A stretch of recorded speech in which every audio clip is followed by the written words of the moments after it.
अस्सलाम वालेकुम। किसान मददगार हफ्तावार न्यूज़ बुलेटिन में खुशामदीद।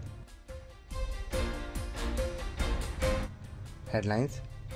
पंजाब हुकूमत का किसानों के लिए 20,000 रुपये फी एकड़ इमदाद देने का ऐलान। पंजाब हुकूमत ने फसलों के नुकसान पर किसानों को 20,000 रुपये फी एकड़ इमदाद देने की मंजूरी दे दी। PDMA ने भारत की जानब से चनाब, सतलेज और रावी में 1.5 लाख क्यूसेक पानी छोड़ने और पंजाब समेत मुख्तलिफ इलाकों में शदीद बारिशों के बायस मुमकिन सैलाब से खबरदार कर दिया है। सोलर ट्यूब वेल के बढ़ते इस्तेमाल से जेर जमीन पानी में खतरनाक कमी का खदशा। पाकिस्तान में तकरीबन 6,50,000 सोलर ट्यूब वेल जेर इस्तेमाल हैं, जिनसे धान समेत ज्यादा पानी मांगने वाली फसलों की काश में इजाफा हो रहा है। माहिरीन के मुताबिक किसानों का डीजल और बिजली से सोलर तवानाई की तरफ रुझान जेर जमीन पानी की तेजी से खात्मे का बायस बन रहा है। सिंध हुकूमत का किसानों के लिए 55.8 अरब रुपए का गंदम सपोर्ट पैकेज। वज़ीर आला सिंध मुराद अली शाह ने छोटे किसानों के लिए 55.8 अरब रुपए का गंदम सपोर्ट प्रोग्राम का ऐलान किया है, जिसके तहत 25 एकड़ तक जमीन रखने वाले किसानों को मुफ्त DAP और यूरिया फराम की जाएगी। खाद की तकसीम नवंबर के दूसरे हफ्ते से शुरू होगी ताकि बर वक्त गंदम की काश मुमकिन बनाई जा सके। पंजाब की गंदम डीरेगुलेशन पॉलिसी नाकाम, किसान और सार्फिन दोनों मुतासर। पंजाब हुकूमत की गंदम मार्केट को आजाद करने की पॉलिसी नाकाम साबित हुई, जिसके बायस कीमतों में शदीद उतार चढ़ाव और किसानों को नुकसान का सामना है। हुकूमती अदम मनसूबाबंदी, ज़रख़ीरा अंदोज़ी और नरखों पर कंट्रोल न होने से आटे और रोटी की कीमतों में इजाफा हुआ, जिसके बाद हुकूमत को दोबारा कीमतों पर पाबंदी लगानी पड़ी। मलेशिया का पाकिस्तान को पाम ऑयल बरामदत बढ़ाने का ऐलान। वज़ीर-ए-आज़म शहबाज शरीफ के दौरे मलेशिया के दौरान दोनों ममालिक ने पाम ऑयल की बरामदत में इजाफा और हलाल मसनूआत के शोबे में ताउन बढ़ाने पर इत्तफाक किया। इस मौके पर पायदार ज़रूरी पैदावार, तिजारत, दिफा और सेहत के शोबे में शराकत दारी को मजीद फरोग देने के अज़म का भी इजहार किया गया। गुज़िश्ता हफ्ते में किसान मददगार हेल्पलाइन पर मौसूल होने वाले 5 अहम सवालात। फूल गोभी की फसल से सुंडी की तदारक के लिए क्या करना चाहिए?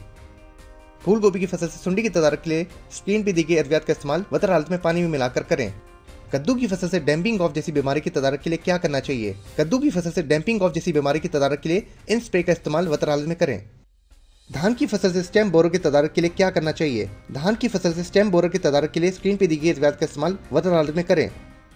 धान की फसल बारिश की वजह से गिर गई है, अब धान की फसल को कौन सी खुराक दे जिससे फसल बेहतर हालत में हो जाए? धान की फसल बारिश के गिरने के बाद वतर हालत में अमाइनो एसिड, पोटेशियम नाइट्रेट और बोरान का स्प्रे करें। लुसरीन की फसल का वक्त काश और शरई बीज क्या है? वक्त काश वसत अक्टूबर तक वसत नवंबर, शरई बीज 10 से 8 किलोग्राम फी एकड़। मजीद रहनुमाई के लिए किसान मददगार हेल्पलाइन पर राब्ता करें। शुक्रिया। जदीद ज़री इजादात। जापान का रोबोटिक हार्वेस्टर। जापान की ज़री सनत में एग्रेसिव नामी कंपनी ने एक जदीद रोबोट मुतारिफ कराया है जो फसलों की कटाई के काम में महारत रखता है। ये रोबोट जमीन पर चलने के बजाय ऊपर लगी हुई तारों के साथ हरकत करता है, जिससे इसे कीचड़, पत्ते या कूड़ों का सामना नहीं करना पड़ता। इस मुनफरद टेक्नोलॉजी की बदौलत किसानों को न सिर्फ मेहनत में कमी आती है बल्कि कटाई के दौरान फसलों को नुकसान पहुँचाने के इम्कान भी कम हो जाते हैं। एग्रेसिव रोबोट खास तौर पर इन इलाकों के लिए फायदेमंद है जहाँ जमीन नरम या हमवार होती है। मौसम। महकमा मौसमियात के मुताबिक मुल्क के बेशतर इलाकों में मौसम खुश्क, जबकि बलाई और पहाड़ी इलाकों में रात और सुबह के वक्त मौसम सर्द रहने का इम्कान है। पाकिस्तान के दीगर शहरों में अगले हफ्ते के मुमकिन दर्जा हरारत ये रहने के इम्कानात है।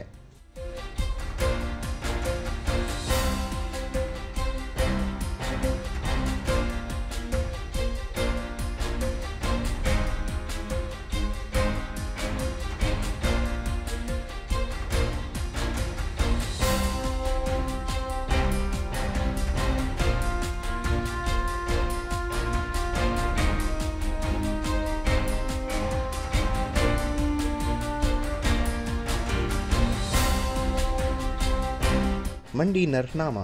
गुज़िश्ता हफ्ते में मंडी के नर्ख ये रहे।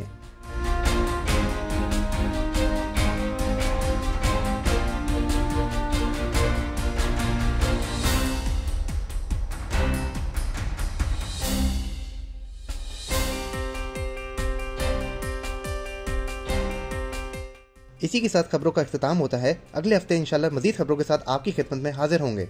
अल्लाह हाफ़िज़।